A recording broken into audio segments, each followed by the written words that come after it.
زندہ باد زندہ باد زندہ باد سنی دعوت اسلامی سنی دعوت اسلامی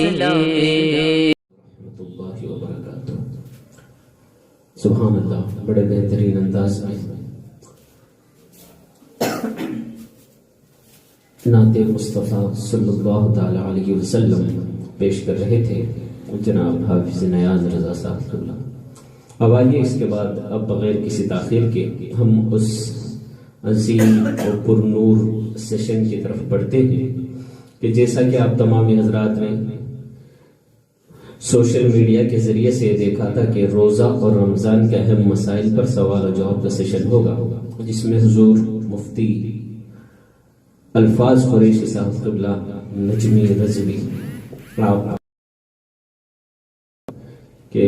مفتی الفاظ قریشی نجمی رضوی صاحب برائے کرم آپ مائک پر تشریف لائیں اور ان سوالوں کے جوابات پیش فرمائیں۔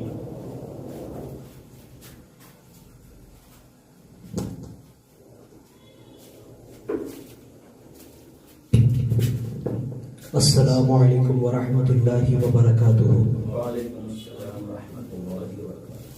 نحمده ونصلي ونسلم على رسوله الكريم اما بعد فاعوذ بالله من الشيطان الرجيم بسم الله الرحمن الرحيم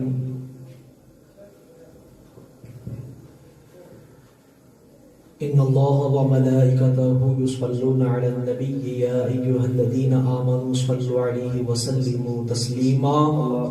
اللهم صل على سيدنا ومولانا وشفيعنا وحبيبنا محمد صلاة وسلاما عليك يا رسول الله صلى الله تعالى عليك وسلم سبحان ربك رب العزة عما يصفون وسلام على المرسلين والحمد لله رب العالمين۔ عزیزان ملت اسلامیہ، معزز و محترم ناظرین اکرام، بغیر کسی تفصیل کے آج کا یہ اجتماع بالخصوص ماہ رمضان المبارک کے تعلق سے، روزے کے احکام کے تعلق سے کچھ سوالات پر مشتمل ہے۔ یہ وہ سوالات ہوں گے جو ہمارے روزوں سے متعلق ہوں گے، جن کے جوابات سننے کے بعد آپ حضرات کے روزوں کو انشاءاللہ تبارک و تعالی فائدہ پہنچے گا۔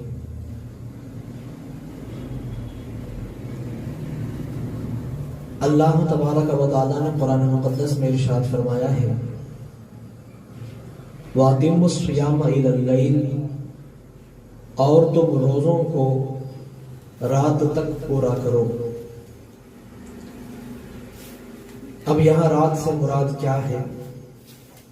کس وقت افطار کرنا چاہیے، کس وقت سحری کرنی چاہیے، کیا کرنے سے روزہ ٹوٹ جاتا ہے، کن صورتوں میں روزہ مکروہ ہو جاتا ہے، کن صورتوں میں روزہ تو ہو جاتا ہے مگر ہمیں ثواب سے محروم ہونا پڑتا ہے، وغیرہ وغیرہ بہت سارے مسائل ہیں۔ تمام تو احاطہ کرنا چھوٹے سے وقت میں بہت مشکل ہے، بس ضروری اور چند اہم مسائل کا انشاءاللہ تعالی ذکر کیا جائے گا۔ میں بغیر کسی تفصیل کے گزارش کرتا ہوں عالی جناب محمد اظہر عالم صاحب مبلغ سنی دعوت اسلامی کو کہ وہ سوالات شروع کریں تاکہ آپ حضرات اس کے جوابات سماعت کریں۔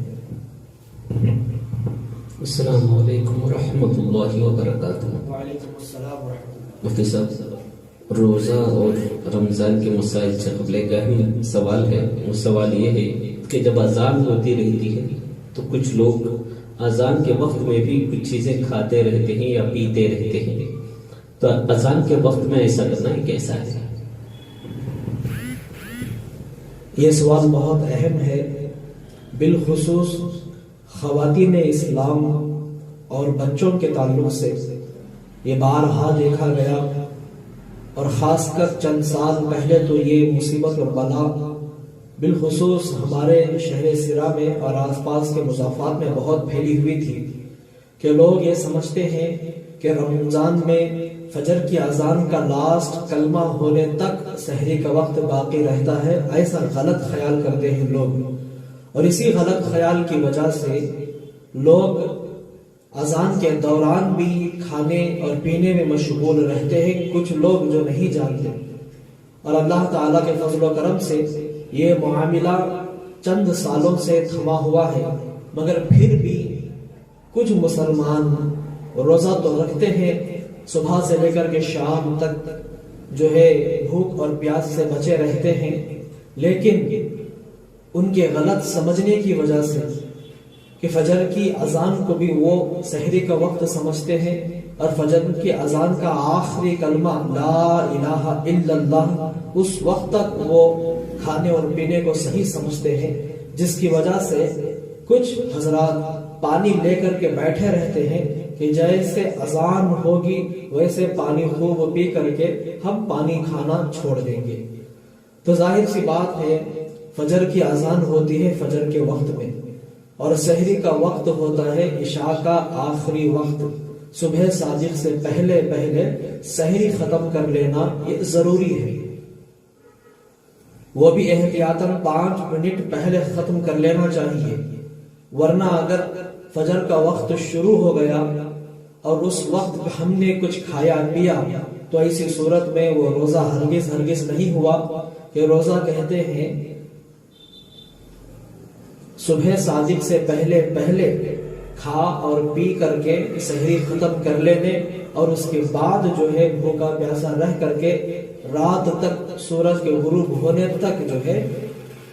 تمام منہیات سے، بھوک سے، پیاس سے اور جماع وغیرہ سے بچنے کو روزہ کہتے ہیں۔ تو لہٰذا جو لوگ اذان کے دوران کھاتے ہیں پیتے ہیں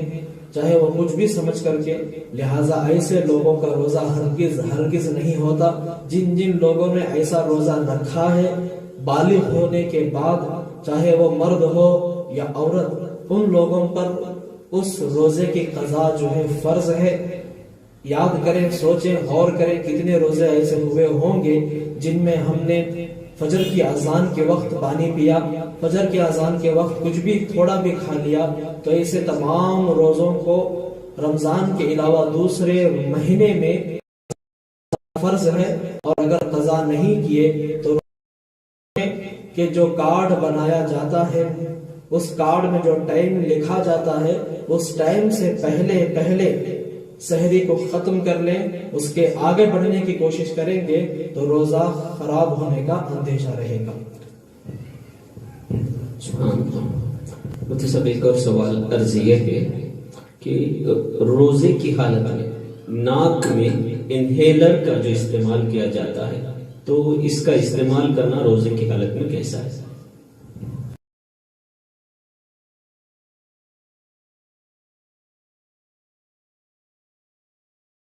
انہیلر لینے سے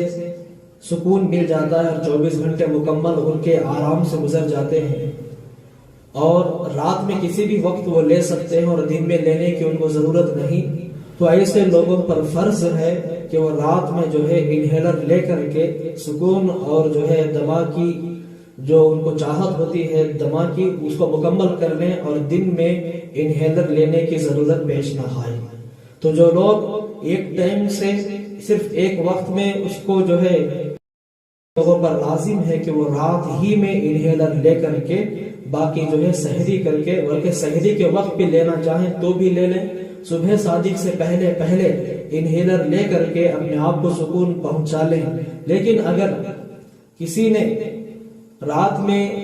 انہیلر لینے کے باوجود دن میں بھی لیا اور دن میں روزے کی حالت میں لیا تو ہر صورت میں روزہ ٹوٹ جائے گا۔ تو صبح صادق یا دوپہر لیا ہو یا افطار سے ذرا خود پہلے لیا ہو اس کا روزہ ٹوٹ جائے گا۔ اب اگر کسی کو دن میں لینا ضروری ہے، وقت فکس کر دیا گیا ہے، زیادہ لمبا ٹائم اس کا دم نہیں چلتا، تو ایسی صورتحال میں ایسے شخص کو جو ہے حکم ہے کہ وہ اپنی جان بچانے کی خاطر اس دن روزے کو ترک کرے، اور جب اس کی صحت اچھی ہو جائے یا جن دنوں میں اسے جو ہے دما کی زیادہ ضرورت پیش نہیں آتی، رات میں لینے سے اس کو سکون مل جاتا ہے، ان دنوں میں جو ہے اس کی قضا کر لے۔ بہرحال ایسے لوگوں پر ضروری ہے کہ جتنا ممکن ہو کوشش کریں کہ دن میں ان کو انہیلر لینے کی ضرورت پیش نہ آئے، لیکن اگر ضرورت ہے، مجبوری ہے جان بچانے کی خاطر، تو ایسی صورت میں جو ہے وہ لوگ روزہ کسی اور دن رکھیں۔ پھر بھی اگر کسی نے رکھ لیا اور رکھنے کے بعد دما اس کو شروع ہو گیا اور بھی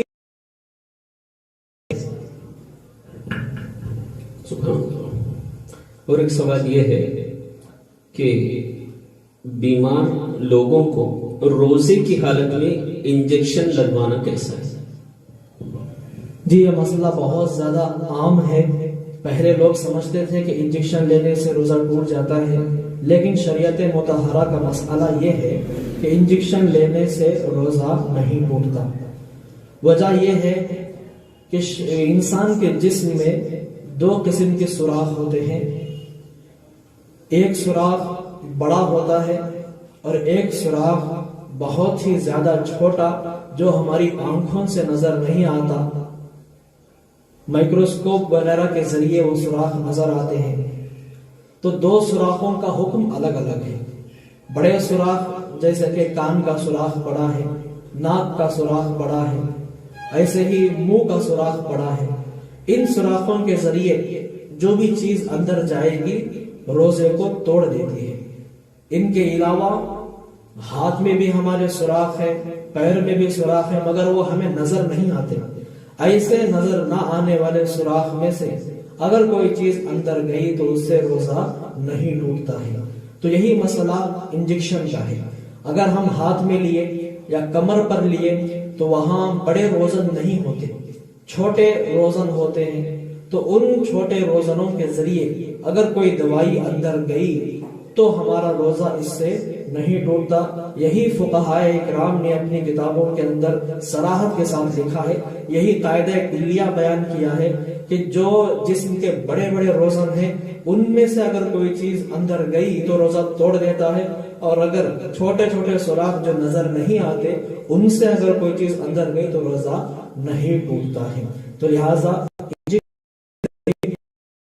نہیں ٹوٹتا۔ کیا اس سے روزہ مکروہ ہونے کے امکانات کوئی پائے جاتے ہیں؟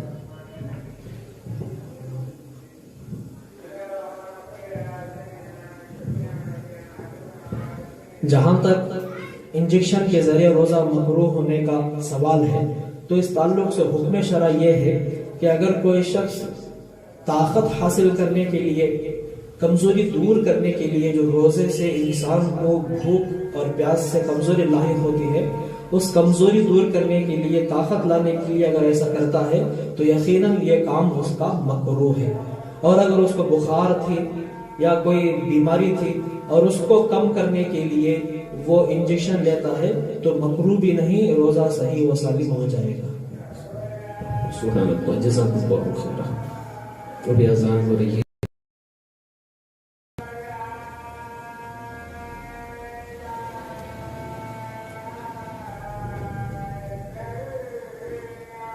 اشہد ان لا الہ الا اللہ۔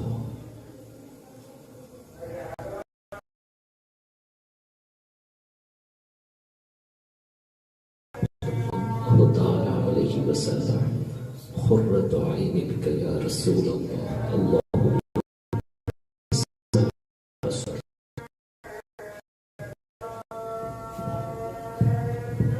صلی اللہ تعالی علیہ وسلم قرۃ عین بک یا رسول اللہ، اللہم متعنی بالسمع والبصر، حی علی الصلاة، لا حول ولا قوة الا باللہ العلی العظیم۔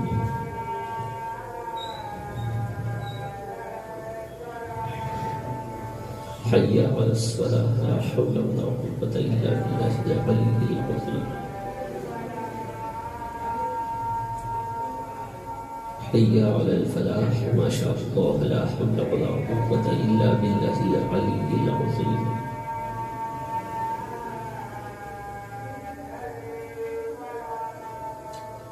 حي على الفلاح ما شاء الله لا حول ولا قوة إلا بالله العلي العظيم الله أكبر الله أكبر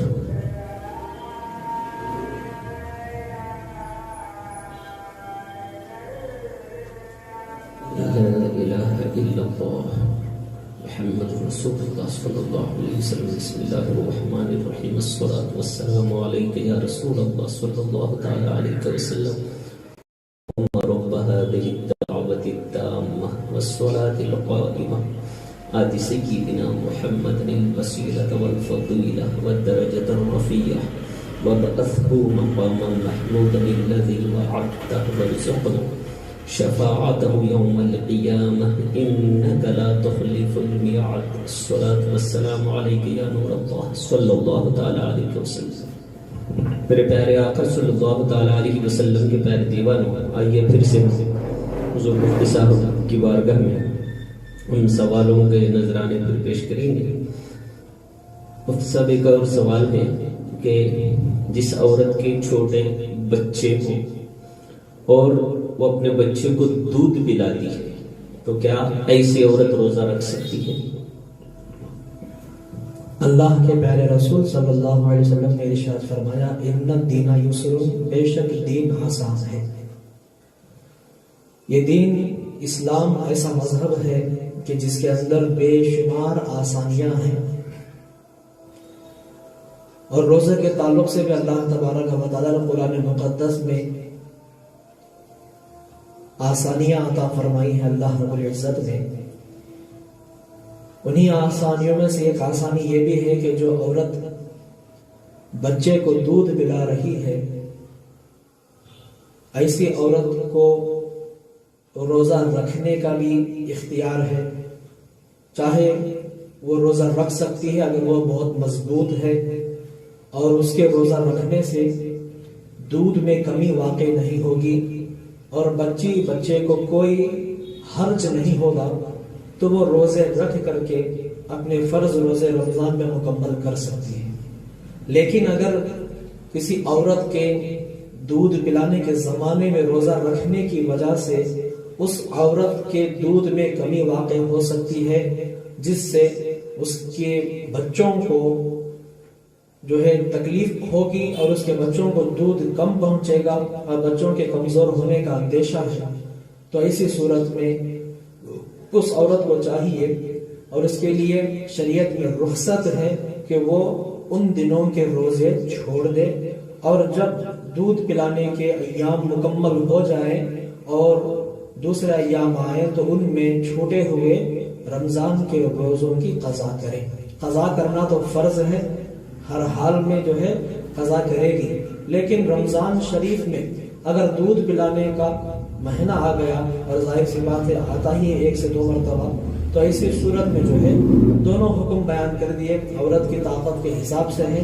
اور عورت جو چاہے وہ اختیار کر سکتی ہے، لیکن جو بھی اختیار کرے اگر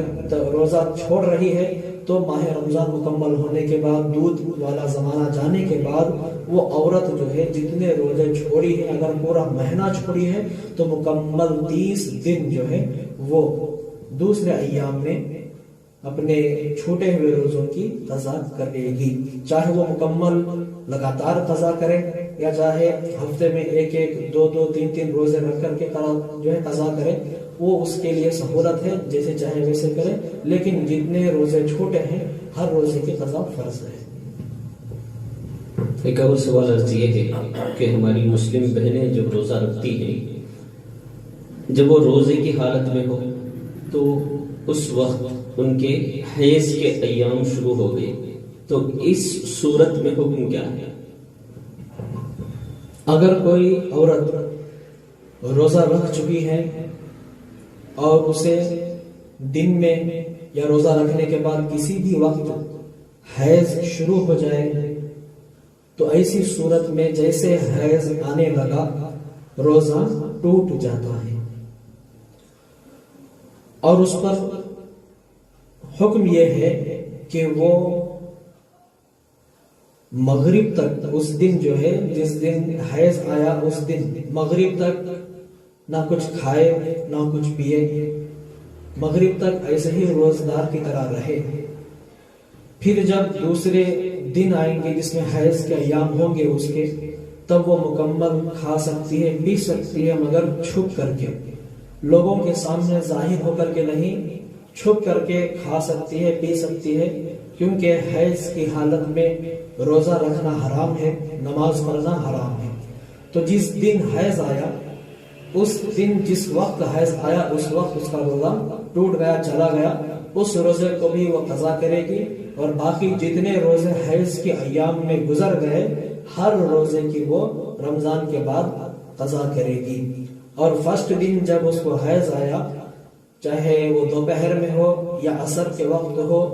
تب سے لے کر کے غروب آفتاب تک، سورج ڈوبنے تک، افطار کے وقت تک جو ہے کھانے پینے سے رکے رہے گی، روزے اور رمضان کے احترام کی وجہ سے۔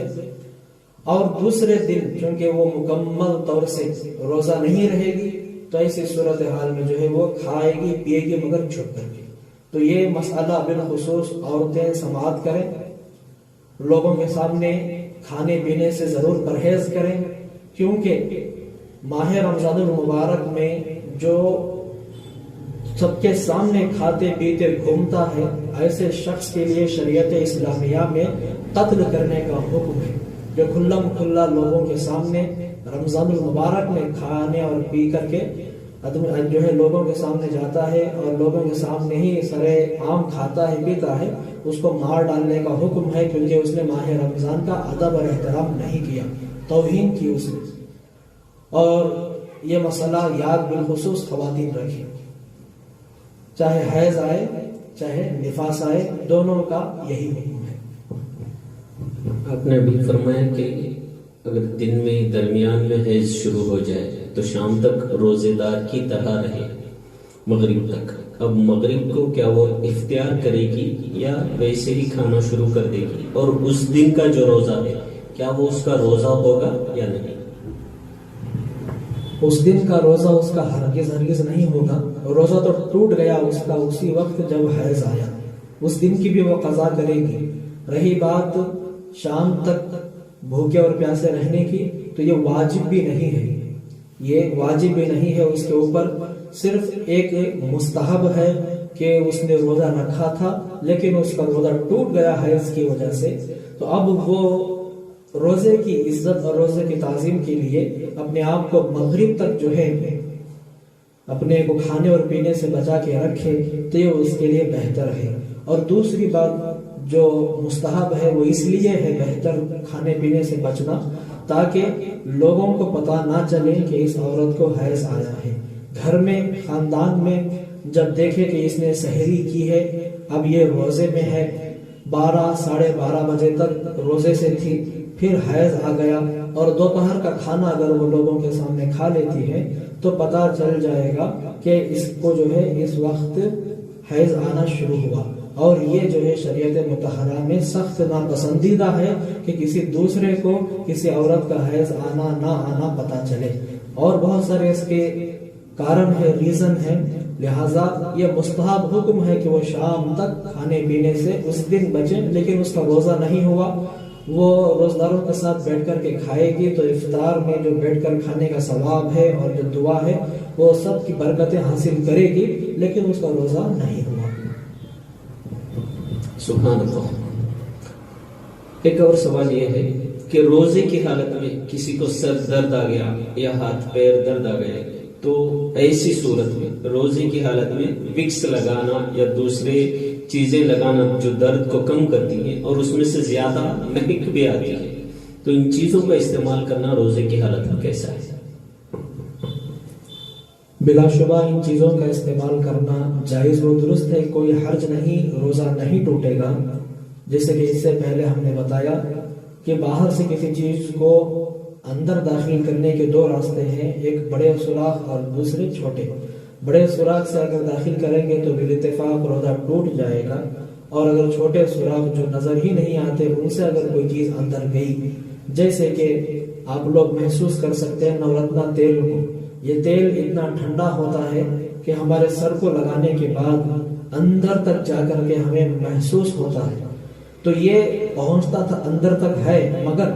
ایسے راستوں سے پہنچتا ہے جن کے سوراخ چھوٹے ہیں، اور اسی وجہ سے روزہ نہ ٹوٹنے کا حکم ہے. اور اگر یہی تیل ہم کان کے ذریعے پہنچا لیے، ناک کے اندر کے ذریعے پہنچا لیے اور یہ دماغ تک پہنچ گئے تو ایسی صورت میں روزے ٹوٹ جاتے ہیں. تو لہٰذا وکس ہو یا بام ہو، کچھ بھی ہو، پیر پر، ہاتھ پر، سر پر لگانے سے روزہ نہیں ٹوٹتا. ابھی آپ نے فرمایا کہ چھوٹے سوراخ سے اگر کوئی چیز جسم کے اندر پہنچی تو روزہ نہیں ٹوٹتا. اب انجیکشن میں تو بہت کم دوا رہتی ہے، لیکن جو گلوکوز باٹل چڑھائی جاتی ہے تو اس کا حکم کیا ہے؟ کیونکہ اس میں مادہ بہت زیادہ ہوتا ہے. باہر کی چیز جتنی بھی چاہے اتنی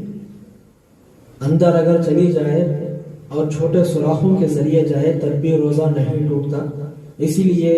علماء اکرام نے اپنے فتاویٰ کے اندر لکھا ہے کہ اگر کسی نے گلوکوز چڑھا لیا تو یہ حکم بھی انجیکشن کے حکم کی طرح ہے. اگرچہ اس کے اندر زیادہ تعداد میں زیادہ اس کے اندر جو ہے پانی رہتا ہے، زیادہ اس کے اندر باضابطہ جو ہے مادہ رہتا ہے، پھر بھی روزہ نہیں ٹوٹتا. وجہ یہی ہے کہ وہ ایک باریک سوئنگ کے ذریعے ایسی جگہ سے پہنچتا ہے جہاں کا سوراخ دیکھنے سے بھی نظر نہیں آتا. لیکن اگر وہی باٹل یا وہی انجیکشن کی چھوٹی سی دوائی اگر ہمارے منہ کے ذریعے پہنچا دی جائے اور منہ میں ڈال دیں، اس کو ہم پی لیں تو روزہ ٹوٹ جائے گا. تو لہٰذا باہر سے چاہے جتنا بھی جو ہے زیادہ لمبا باٹل ہو یا اس کے اندر مادہ زیادہ سے زیادہ ہو، لیکن سوراخ چونکہ چھوٹا ہے اس کے ذریعے پوری گلوکوز پہ چڑھا دی جائے تب بھی روزہ نہیں ٹوٹتا ہے. یہی مسئلہ علماء اکرام نے لکھا ہے بیشتر فتاوی کی کتب کے اندر کہ انجیکشن ہو یا گلوکوز ہو، ان دونوں صورتوں سے روزہ نہیں ٹوٹتا. یہاں تک کہ علماء کرام نے یہ بھی لکھا ہے کہ خون چڑھانے سے بھی روزہ نہیں ٹوٹتا، کیونکہ خون بھی چڑھتا ہے ایسے روزن سے، ایسے سوراخ سے جو چھوٹا ہے. یہ تمام مسئلے واضح انداز میں کتابوں کے اندر بیان کیے گئے ہیں. یہ پہلے پیش نہیں آتے تھے، آج کے زمانے میں زیادہ پیش آ رہے ہیں. اس لیے علماء اکرام نے فقہاء اکرام کی اس عبارت سے اس کا حکم واضح انداز میں صادر کیا کہ جو دوائی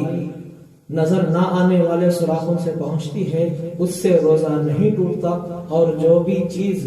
بڑے سوراخوں سے پہنچتی ہے اس سے روزہ ٹوٹ جاتا ہے. سبحان اللہ.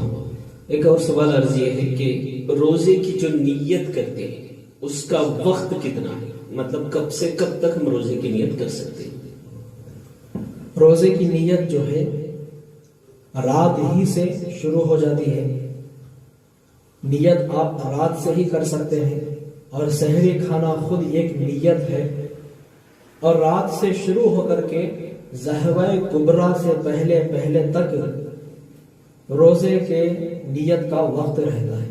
ظہوہ کبریٰ کا مطلب ظہر سے بہت پہلے ایک وقت ہوتا ہے جس کو ظہوہ کبریٰ کہتے ہیں. نصف النہار شرعی سے پہلے دن کے اگر ہم 2 حصے کریں، جیسے کہ صبح کے 6 گھنٹے سے لے کر کے 7 8 9 10 11 12 تو یہ 6 گھنٹے ہوئے. اس طریقے سے حساب و کتاب کر کے ظہوہ کبریٰ کا ایک وقت نکالتے ہیں، اور ہر دن جو ہے یہ گھٹتا ہے اور کبھی کبھی بڑھتا ہے، سیم نہیں رہتا. دیگر نمازوں کے ٹائم کی طرح ظہوہ کبریٰ بھی کبھی 11:50 تک رہتا ہے، کبھی 11 بجے شروع ہو جاتا ہے، کبھی 12:15 تک رہتا ہے. تو اس طریقے سے جو ہے ظہوہ کبریٰ کا جو بھی وقت ہے وہ ہمیں بآسانی نقشہ اوقات نماز میں مل جاتا ہے، یا جو ایپس ہیں صحیح معتبر اس میں بھی جو ہے ظہوہ کبریٰ کا وقت مل جاتا ہے. جیسے کہ کل کی تاریخ اگر آپ کو ظہوہ کبریٰ کا وقت دیکھنا ہے تو کسی صحیح اور معتبر ایپ کے ذریعے یا کسی کے نکالے ہوئے صحیح نقشہ نماز اور نقشہ روزے کے ذریعے پتہ چل جائے گا کہ کتنے بجے ظہوہ کبریٰ شروع ہونے والا ہے. اس سے پہلے روزے کا وقت رہتا ہے. جیسے کہ کل اگر 11:50 کو 5 منٹ پر ہے تو 11:50 کو 4 تک ٹائم رہے گا. اس سے آگے اگر ٹائم چلا گیا پھر ہم نے تب نیت کی تو وہ نیت کافی نہیں ہے, اس سے پہلے کر لینا ضروری ہے. تو اگر کوئی سو گیا تھا سحری کھائے بغیر, اٹھا نہیں سحری کو, فجر کی نماز میں اٹھا یا فجر کو بھی نہیں اٹھا اور ڈائریکٹ 8-9 بجے اٹھا, پھر اس نے سوچا کہ اب کیا کروں, روزہ رہوں یا نہ رہوں, تو اس کے لیے وقت ابھی ہے, ظہر کبریٰ تک وقت ہے. اگر وہ فرض روزہ ہے یا نہ رکھے, لیکن اگر وہ سو کر کے اٹھا اور اس کی نیت رات میں روزہ رکھنے کی تھی اور سحری بھی نہیں کیا, نماز فجر بھی نہیں پڑھا, یہاں تک کہ ظہر کا وقت آیا تب اٹھا, تو اس کا روزہ نہیں ہوا کیونکہ اس نے نیت کے وقت میں نیت نہیں کیا. بہرحال رات سے لے کر کے ظہر کبریٰ سے ایک لحظہ پہلے تک روزہ رکھنے کی نیت ہم کر سکتے ہیں. ابھی آپ نے فرمایا کہ نیت کس وقت سے کس وقت تک کی جاتی ہے. اب یہ نیت مطلب کیا ہے؟ کیا اس کو زبان سے کہنا ضروری ہے؟ اور فرض روزوں کی نیت کس وقت تک کی جاتی ہے اور نفل روزے کی نیت کب کرنا چاہیے؟ نیت جو ہے دل کے پکے ارادے کو کہتے ہیں. اگر ہم نے ارادہ کر لیا کہ کل روزہ ہمیں رکھنا ہے تو یہی ہماری نیت ہے, یہی ہمارے روزے کے لیے کافی ہے. زبان سے نیت کر لینا چاہے اردو میں ہو یا عربی میں ہو افضل ہے, بہتر ہے, ثواب ملے گا. لیکن اگر کوئی شخص زبان سے نیت نہیں کرتا ہے, بس دل میں نیت ہے کہ کل میرا روزہ ہے, میں روزہ رکھنے والا ہوں, میں نے روزے کی نیت کی, دل میں خیال آ گیا, تو وہ نیت دل کی کافی ہے اور زبان سے کہنا بہتر ہے. رہی بات نفل روزوں کی نیت, نفل روزے ہوں یا فرض روزے ہوں, دونوں کی نیت کا وقت جو ہے بہار شریعت کے اندر یہ بیان کیا گیا رات سے شروع ہوتا ہے اور ظہر کبریٰ سے پہلے تک رہتا ہے. اور نظر معین کا مطلب کسی نے نظر مانگی تھی کہ اگر میرے گھر کے معاملات ٹھیک ہو گئے تو میں 4 دن روزہ رکھوں گا, 5 دن روزہ رکھوں گا, اس کو نظر معین کا روزہ کہتے ہیں. اس کا وقت جو ہے نیت کا الگ ہے, صرف رات میں کر سکتا ہے. اگر صبح صادق ہو گئی پھر اس نے نیت کرنا چاہا نظر معین کا تو نہیں کر سکتا. جیسے کہ میں نے کوئی نیت کی نظر معین کی روزے کی 4 روزے رکھوں گا, تو مجھ پر ضروری ہے کہ ایسے نظر معین کے روزے کی نیت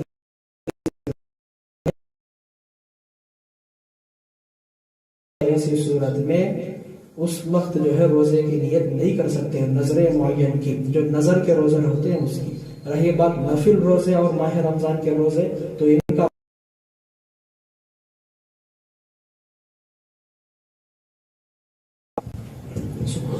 ایک اور سوال عرض یہ ہے کہ جو ہم زکوٰۃ دیتے ہیں,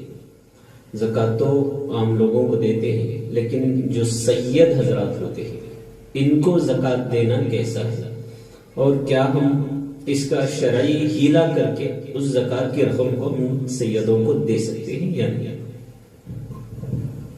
سیدوں کو زکوٰۃ دینے کے تعلق سے شریعت مطہرہ میں حکم یہ ہے کہ سادات نظام کو جو ہاشمی ہیں ان کو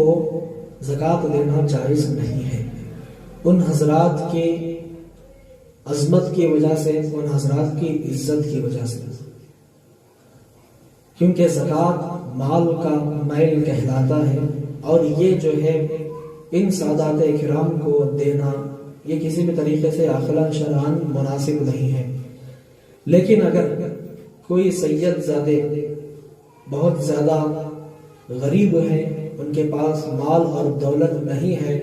اور ان کو روپیہ اور پیسوں کی ضرورت ہے, تو اس تعلق سے کا پیسہ کسی سید زادے کو دینا, سب سے پہلے جو مالدار لوگ ہیں کی خدمت کریں. اس مال میں سے جو ان سیدوں کے جد امجد حضور صلی اللہ تعالی علیہ وسلم کی بارگاہ سے ان پیسے والوں کو جو مال ملا, پیسہ ملا, جو ان سیدوں کے دادا کے دربار سے ملا ہے, اس دادا کے ان پوتوں کو جو ہے خرچ کرے، ان کی خدمت میں پیش کریں اور قیامت کے میدان میں بے شمار سعادتیں حاصل کریں۔ یہاں تک فرماتے ہیں اعلیٰ حضرت کہ اگر کسی مالدار شخص نے کسی غیر جو ہے سید کو، کسی آل رسول کو اپنے پاک مال میں سے کچھ دیا، خدمت کیا، تو حضور صلی اللہ تعالی علیہ وسلم سے وہ ایسے انعامات حاصل کرے گا، ایسی سعادتیں حاصل کرے گا کہ وہم و گمان بھی نہیں کر سکے گا۔ تو لہٰذا سب سے پہلے تو یہ کرنا چاہیے کہ جو مالدار لوگ ہیں مسلمان، وہ اپنے پاک اور حلال مال سے ان سادات کی بارگاہ میں جا کر کے پیسے میں خدمت کریں، جس کو اعلیٰ حضرت خدمت کہتے ہیں۔ اور اگر یہ نہیں ہو سکتا، یعنی اگر مالدار لوگ دینے پہ راضی نہیں ہیں یا ان کا دل نہیں کر رہا ہے اور وہ زکوٰۃ ہی کا پیسہ دینا چاہتے ہیں، یا کوئی عام شخص زکوٰۃ کا پیسہ دینا چاہتا ہے، تو ایسی صورت میں ہیلا کرانے کی اجازت ہے۔ اسی کو اعلیٰ حضرت نے فرمایا کہ اب ایسی صورت میں کسی شرعی فقیر کو جو غیر سید ہے، جو سید نہیں ہے، اس کو جب وہ غریب جو غیر سید ہے، غریب، وہ جب ان پیسوں پر قبضہ کر لے گا، اس کی ملکیت میں چلا جائے گا، پھر وہ غریب جو ہے اپنی طرف سے اس سید زادے کو وہ پیسے واپس کر دے تاکہ اس کی جو محتاجی ہو وہ دور ہو سکے۔ پھر فرماتے ہیں اعلیٰ حضرت کہ اس طرح کرنے سے ثواب پیسے دینے والے مالدار کو یا دیگر شخص کو بھی ملے گا، اور جو فقیر پیسے لے کر کے زکوٰۃ کو جو ہے ہیلے شرعی کر کے غریب کو دے رہا ہے، اس جو ہے غریب سید کو دے رہا ہے، اس فقیر کو بھی ثواب ملے گا۔ ان دونوں کو، مالدار کو بھی اور فقیر کو بھی، سید کی خدمت کرنے کا ثواب ملے گا۔ لہٰذا دو صورتیں ہیں، پہلی صورت بہت بہتر ہے اور دوسری صورت ہیلے شرعی کرا کر کے جو ہے سید کو دے سکتے ہیں۔ اب یہ ہیلے شرعی کسے کہتے ہیں؟ ہیلے شرعی کا مطلب ہوتا ہے ایک ایسا ہیلا کرنا جو شریعت کے اندر جائز ہو، یعنی شریعت میں بہت ساری چیزیں ناجائز ہیں، بہت ساری چیزیں جو ہے حرام ہیں، ضرورت کی وجہ سے شریعت میں آسانی بھی ہے، اس آسانی کو جو ہے الگ الگ انداز میں بیان کیا گیا، اس میں سے ایک یہ ہیلہ شرعی ہے۔ ہیلہ شرعی یعنی زکوٰۃ دینا تو سید کو جائز نہیں ہے، لیکن فقیر کو زکوٰۃ دینا جائز ہے جو سید نہیں ہے، غیر سید ہے۔ جب ہم فقیر کو زکوٰۃ دے دیں گے اور فقیر آدمی یا مسکین یا پھر جو زکوٰۃ لے سکتا ہے وہ زکوٰۃ کا پیسہ لے لے گا، تو وہاں زکوٰۃ کا معاملہ مکمل ہو جائے گا۔ جس نے زکوٰۃ دیا اس کی زکوٰۃ ادا ہو گئی، جس نے زکوٰۃ لیا وہ مستحق تھا اور وہ لے لیا۔ اب اس کے بعد جس نے زکوٰۃ لیا ہے اب وہ اس کا مال ہو گیا، چاہے وہ اس کو خرچ کرے یا چاہے جمع کر کے رکھے یا چاہے کسی مسجد میں لگا دے یا کسی مدرسے کو دے دے، اب وہ اس کا مالک، وہ غریب آدمی جس نے زکوٰۃ لیا وہ ہو گیا۔ اب اس کا مال جو ایک دم پاک ہو گیا زکوٰۃ ادا ہونے کے بعد غریب کے پاس آ کر کے۔ اب اگر یہ چاہے تو اس مال کو سید کو بھی دے سکتا ہے اور مسجد میں بھی لگا سکتا ہے، مدرسے کو بھی دے سکتا ہے، اسی کو ہیلہ شرعی کہتے ہیں۔ تو لہٰذا شریعت نے یہ بھی اجازت دی ہے کہ کسی ایسے فقیر کو پہلے ہی سمجھا دیا جائے کہ ہم ہیلا کرنے جا رہے ہیں، یعنی یہ پیسے جو ہے فلاں کام میں لگانا ہے، کسی مسجد کو دینا ہے وہاں ضرورت ہے، کسی مدرسے کو دینا ہے وہاں ضرورت ہے، یا کسی سید صاحب کو دینا ہے وہاں ضرورت ہے، کیونکہ مسجد کو بھی ڈائریکٹ نہیں دے سکتے، مدرسے کو اور سید کو بھی نہیں دے سکتے۔ تو دینے کی صورت یہ ہے کہ ہیلا کریں، شریعت کے نزدیک جو جائز ہے وہ ہیلا کر کے جو ہے اس مال کو مسجد میں، مدرسے میں، سید میں دے سکتے ہیں۔ تو ایسی صورت میں جو ہے یہ جو ہے طریقہ بتایا گیا، اس طریقے کے مطابق کرنے سے ہمارا مال جو ہے ڈائریکٹ نہیں، یعنی بغیر کسی کراہت کے سید کو یا مدرسے کو یا مسجد کو پہنچ جائے گا، وہ زکوٰۃ کا نہیں ہوگا، وہ دوسرا عام مال ہو جائے گا، کیونکہ بیچ میں جو فقیر یا مستحق زکوٰۃ آ کر کے جو زکوٰۃ کے پیسے لیا وہاں زکوٰۃ مکمل ہو گئی، اب آگے ان پیسوں کا حکم دوسرے جو ہے مال کی طرح ہوگا۔ اب ہیلہ شرعی کی قرآن مقدس کے اندر آپ پڑھیں گے تو پتہ چلے گا کہ حضرت ایوب علیہ السلام نے قسم کھائی تھی کہ میں اپنی بیوی کو 100 کوڑے ماروں گا۔ ایک مرتبہ آپ جلال میں آ گئے تھے اور قسم کھا لیے کہ میں اپنی بیوی کو 100 کوڑے ماروں گا۔ جب آپ کا جلال مکمل ہوا، اتر گیا اور آپ اچھے ہو گئے، تو ایسی صورتحال میں جب بیوی کی وہ قسم یاد آئی تو اللہ تبارک و تعالیٰ نے ان سے فرمایا کہ باریک باریک 100 کاڑیاں جمع کر لو، جیسے کہ جھاڑو میں 100 کاڑیاں باریک باریک ہوتے ہیں، وہ 100 کاڑیاں جمع کر کے یہ ایک ساتھ جو ہے ان کی پیٹھ پہ مار دیں، 100 کاڑیوں کے مار پڑیں گے، آپ کی قسم پوری ہو جائے گی۔ تو یہ ہیلا تھا، یہ تو ہیلا اسی کو کہتے ہیں۔ اگر 100 کوڑے ماریں گے تو پوری پیٹھ جو ہے چھل جائے گی، اور 100 کوڑے تک خاتون زندہ بھی رہنا مشکل ہے، لہٰذا یہ ہیلا ہے جو قرآن مقدس میں بیان کیا گیا، اور یہی ہیلا کئی سارے طریقوں سے جو ہے شریعت میں آسانی پیدا کرتا ہے۔ سبحان اللہ سبحان اللہ۔ ایک سوال عرض ہے کہ روزے کی حالت میں جب اٹھتے ہیں صبح تو دانت صاف کرنے کے لیے برش استعمال کرنا کیسا ہے؟ کیا صرف برش یوز کرنا چاہیے یا اس سے پیسٹ بھی ہم استعمال کر سکتے ہیں؟ جی، ایسی صورت میں جو ہے حکم یہ بیان کیا گیا کتابوں کے اندر کہ یہ ناجائز ہے۔ وجہ یہ ہے کہ برش سے جو ٹوتھ پیسٹ لگا کر کے کرتے ہیں، اس کے اجزاء، چھوٹے چھوٹے حصے کسی بھی طریقے سے ہمارے حلق کے نیچے پہنچ جاتے ہیں، اس کو ہم کنٹرول نہیں کر سکتے۔ یہ ایسے رہتے ہیں ٹوتھ پیسٹ کے اندر کہ وہ منہ میں جانے کے بعد حلق میں پہنچ ہی جاتے ہیں، یہی غالب گمان ہے، اور اسی لیے روزہ ٹوٹنے کا اس میں زیادہ اندیشہ ہے، اس سے بچنا واجب ہے۔ اور اس کے بجائے خاص کر روزوں کے حالت میں، بلکہ ہر دن ہونا چاہیے، پھر بھی روزوں کی حالت میں مسواک کا زیادہ سے زیادہ اہتمام کریں۔ مسواک میں اور ٹوتھ پیسٹ میں فرق یہ ہے کہ ٹوتھ پیسٹ جیسے ہی ہم رگڑتے جائیں گے وہ ایسے حلق تک پہنچتا جائے گا، لیکن مسواک کا ایسا نہیں ہے۔ مسواک جو ہے جہاں رگڑیں گے وہیں پر رہے گا، اور تھوکنے کے بعد جو ہے وہ باہر چلا جائے گا، اور ٹوتھ پیسٹ جو ہے وہ پورا باہر نہیں جاتا ہے، بہت سارا اندر رہ جاتا ہے جو بالآخر حلق کے نیچے چلا جاتا ہے۔ اس لیے ٹوتھ پیسٹ کے استعمال کرنے کو سختی کے ساتھ منع کیا ہے، اور روزہ ٹوٹنے کا غالب گمان ہے، اور بہت سارے حضرات کہتے ہیں کہ ٹوٹ ہی جاتا ہے۔ کیا ٹوتھ پیسٹ کے بغیر سادہ برش استعمال کیا جا سکتا ہے؟ جی ہاں، اس میں کوئی حرج نہیں ہے، اگر اس سے جو ہے کوئی کف پیدا نہ ہو، اور کف پیدا ہونے کی وجہ سے چونکہ وہ پھر واپس جو ہے چلا جائے گا حلق کے نیچے، تو پہلے اس کو اچھی طریقے سے دھو لیں، پھر اس کے بعد رگڑیں تو کوئی حرج نہیں ہے۔ اصل چیز وہ ٹوتھ پیسٹ کے ذرات ہیں جو بغیر جو ہے کنٹرول کے خود بخود چلے جاتے ہیں، جن سے روزہ ٹوٹ جاتا ہے۔ اور اگر ٹوتھ پیسٹ نہیں ہے، ایسے برش ہے، تو اس کے رگڑنے میں کوئی حرج نہیں ہے۔ سبحان اللہ۔ ایک اور سوال یہ ہے کہ بغیر سحری کے روزہ رکھنا کیسا ہے؟ سحری کھانا تو سنت ہے، اور اتنی عظیم سنت ہے کہ سحری کھانے والے کے تعلق سے برکت کی دعا کی گئی ہے، اور انبیاء کرام کی یہ سنت ہے سحری کھانا۔ ہر نبی سحری کھاتے تھے، تو لہٰذا تھوڑا ہی صحیح سحری کھا لی جائے۔ حدیث پاک میں فرمایا گیا کہ سحری ایک گھونٹ ہی صحیح پی لو تاکہ سحری کی برکت سے جو ہے فیضیاب ہو سکے،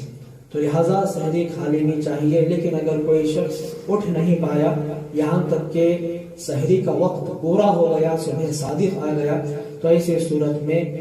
اس پر اگر وہ رمضان کا روزہ ہے تو رکھ لینا ضروری ہے، فرض ہے۔ اور اگر کمزور ہے، نڈھال ہے کہ بغیر سحری کے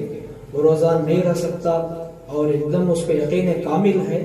تو ایسی صورت میں وہ قضا کرے دوسرے ایام کی۔ لیکن فی زمانہ رکھ سکتے ہیں، کوئی حرج نہیں، ہر کوئی رکھ سکتا ہے سوائے شوگر کے لوگوں کے۔ شوگر کے لوگ جو ہے بغیر سحری کیے روزہ رکھے تو پھر وہ سنبھال نہیں پائیں گے، کنٹرول نہیں کر پائیں گے، لہٰذا وہ لوگ تو سحری کریں۔ اور جو عام لوگ ہیں جن کو کوئی بیماری نہیں، بی پی شوگر، تو ایسے لوگ بغیر سحری کے بھی آرام سے رہ سکتے ہیں، لہٰذا ایسوں پہ ضروری ہے کہ فرض روزہ اسی طرح رہیں، لیکن سحری کو جان بوجھ کر کے چھوڑنا یہ مکروہ ہے۔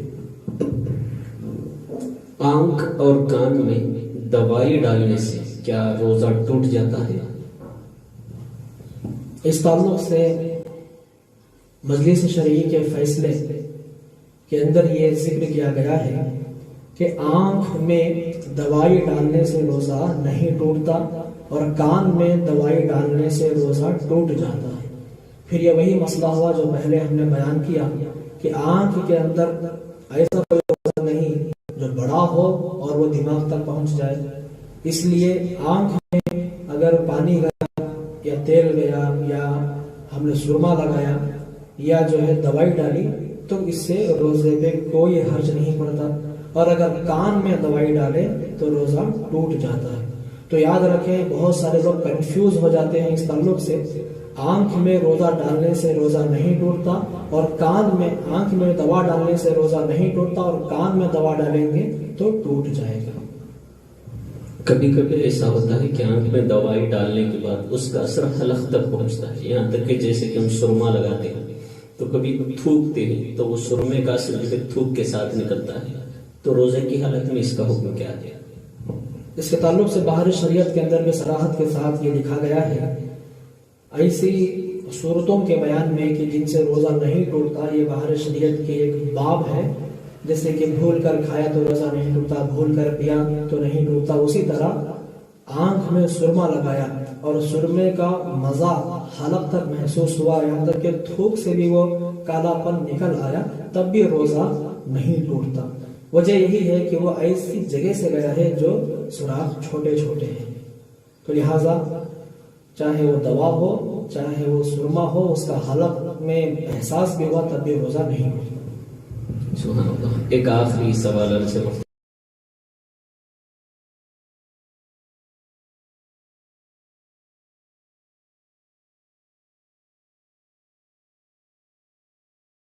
میں وہ رات کہلاتی ہے اور رات تک روزہ رکھنے کا حکم ہے، اور رات سورج غروب ہونے کو ہے اور سورج غروب ہونے کا وقت فکس ہے، تو لہٰذا اگر کسی نے سورج غروب ہونے سے ایک لحظہ دو لحظے پہلے بھی روزہ اگر کھول دیا تو اس کا روزہ نہیں ہوگا۔ تو لہٰذا اس تعلق سے بہت احتیاط کرنی چاہیے، اور آج کل بہت سارے ایسے گھڑیاں آ چکی ہیں جو مسجدوں کے اندر لگائی گئی ہیں، جیسے وہ ہر وقت خود سے شو کرتی ہے، بتاتی ہے۔ یہ بات یاد رکھیں کہ مسجدوں کے اندر جو گھڑیاں لگائی گئی ہیں وہ صحیح ٹائم بھی بتاتی ہیں اور کبھی کبھی ان میں غلط ٹائم بھی بتا دیتی ہیں، اور وہ جو چلاتے ہیں اصل میں اہل حدیث کے لوگ ہیں، جو کراچی میں اس کا مین سینٹر ہے، اور وہاں سے اہل حدیث اپنے حساب سے جو ہے وہ لوگ اس کے سافٹ ویئر چلاتے ہیں اور گھڑیوں کو جو ہے ملاتے ہیں، تو لہٰذا وہ لوگ ہر چیز میں جو ہے ہر وقت میں پہلے ہی جو ہے اذان دے دیتے ہیں اور ہر وقت وہ پہلے رہتے ہیں، جس کی وجہ سے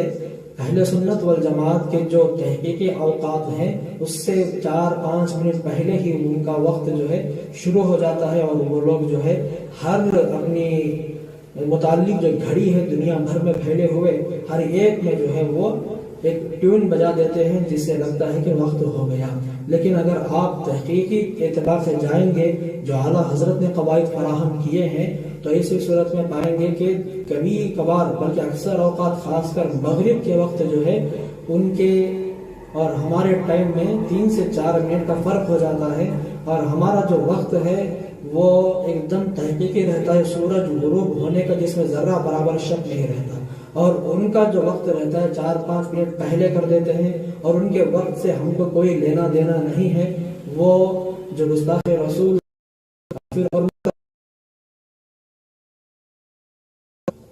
کے وقت کا جو بالخصوص افطار میں لحاظ کرنا بہت ہی زیادہ ضروری ہے، اور ایپس کے اندر جو پلے اسٹور میں آپ کو ملیں گے جو معتبر ایپ ہے وہ دعوت اسلامی کا بہت زیادہ معتبر ایپ ہے، اور ایس ڈی کمپاس کے اندر بھی جو ہے آپ جا کر کے وقت دیکھ سکتے ہیں۔ تو لہٰذا آپ کو اگر ایپس کے ذریعے دیکھنا ہے تو یہ ایپس جو ہم نے ذکر کیے لوڈ کر کے آپ دیکھ سکتے ہیں، اور اس کے علاوہ جو سنی عالم دین تحقیق کے ساتھ خارج کیے ہیں، نکالے ہیں اوقات، اس کے حساب سے اپنے روزہ افطار کریں، ان کے اوپر بھروسہ کر کے کسی ایسے ہی الیکٹرانک گھڑی کے اوپر بھروسہ نہ کرتے ہوئے جو وقت نکال کر کارڈ میں دیا گیا ہے اس کے مطابق عمل کرے تو انشاءاللہ 100% جو ہے بغیر کسی شک ایک مسئلہ ہے کہ اگر کسی شخص کو شک ہو گیا کہ اس کا روزہ صحیح وقت میں ہوا یا نہیں ہوا تو اس کا روزہ ہی نہیں ہوا. یہ بہار شریعت میں کھلا مسئلہ بیان کیا گیا کہ شک اگر ہو گیا تو روزہ نہیں ہوتا. تو اگر آپ کو شک بھی پیدا ہو گیا اگرچہ آپ افطار صحیح وقت میں کیے لیکن شک کرنے کی وجہ سے روزہ چلا جاتا ہے تو لہٰذا شک کی گنجائش نہ رہے اس حساب سے جو ہے ہمارا وقت رہے گا. انشاءاللہ تعالی سنی دعوت اسلامی کی طرف سے بھی اہل صراط کو میں خود وقت بنا کر کے دے رہا ہوں تو لہٰذا اس کے مطابق سحری کریں اور خاص کر اس کے مطابق افطار کریں. اللہ تعالی ہم تمام کو کہنے سننے سے عمل کرنے کی توفیق عطا فرمائے. ایک آخری بات یہ ہے کہ وقت سے پہلے افطاری کی جو بات ہے تو اگر کوئی سفر میں ہے وہ درمیان میں ہے اپنے گاؤں بھی نہیں پہنچ رہا اور ایک گاؤں سے نکل چکا ہے اب اس کو پتا نہیں ہے کہ صحیح وقت اب کیا ہے اب وہ کشمکش میں ہے افطار کروں یا نہیں تو اس صورت میں کیا حکم ہے؟ جی ایسی صورت میں آج کے زمانے میں تو یہ بہت مشکل ہے. کارڈ اگر ان کے پاس موجود ہے تو پھر وہ شخص جو ہے کارڈ کا استعمال کرے اور وقت کے لیے جو ہے گھڑی جو اس کے پاس رہتی ہے وہ دیکھ کر کے روزہ افطار کر سکتا ہے. لیکن اگر اس کے پاس موبائل بھی ہے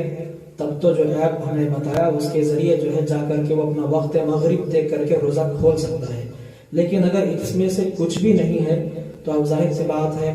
کہ اس کو تو علم نہیں ہے کس طریقے سے روزہ جو ہے مغرب کا وقت نکالنا ہے اور وہ مغرب کی جانب دیکھ کر کے بتا بھی نہیں سکتا مغرب کا وقت شروع ہوا یا نہیں ہوا کیونکہ سامنے بلڈنگیں رہتی ہیں کھیت رہتے ہیں بڑے بڑے جھاڑ رہتے ہیں جس کی وجہ سے یہ زمین اوپر نیچے رہتی ہے تو ہمیں نظر نہیں آتی. تو لہٰذا ایسی صورت میں جو ہے تھوڑا وہ انتظار کرے یہاں تک کہ اس کو غالب گمان ہو جائے کہ ہاں مغرب ہو گیا تھوڑا اندھیرا چھا گیا 5 منٹ تک بھی وہ جو ہے انتظار کر سکتا ہے پھر افطار کر لے. اعلیٰ حضرت سحری میں اور افطاری میں 5 منٹ کا احتیاط کرتے تھے. سبحان اللہ جزاکم اللہ خیر. مفتی صاحب میرے پیارے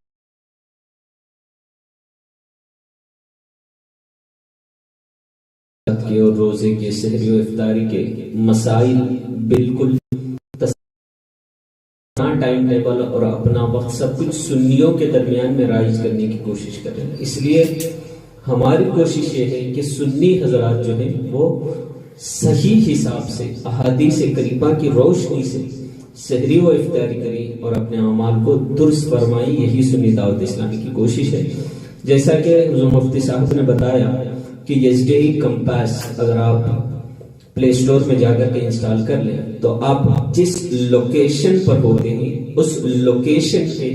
حساب سے آپ کو ہر چیز کا ٹائمنگ مل جائے گا. اور جیسے کہ مفتی صاحب نے بتایا کہ زہد کبریٰ کیا ٹائمنگز اگر اس کو پتہ لگانا ہے تو تب بھی آپ SDI کمپاس استعمال کریں تو اس سے آپ کو زہد کبریٰ کا وقت بھی پتہ چل جائے گا. اور الحمدللہ سرا شہر سرا اور اس کے اطراف کے قریبوار جو دیہات ہیں خریے ہیں تو ان تمام کے لیے حضور مفتی الفاظ صاحب قبلہ نے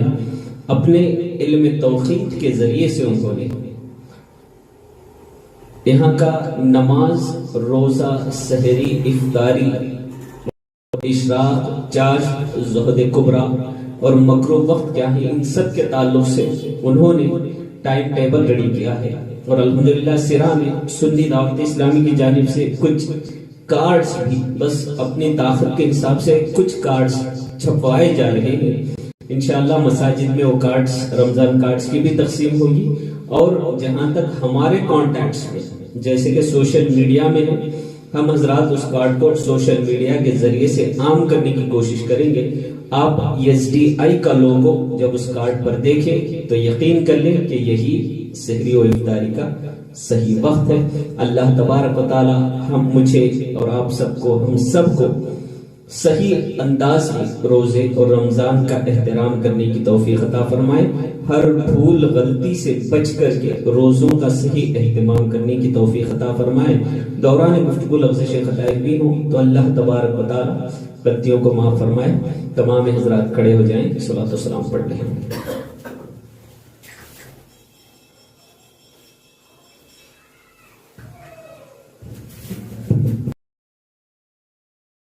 زندہ باد زندہ باد زندہ باد، سنی دعوت اسلامی، سنی دعوت اسلامی۔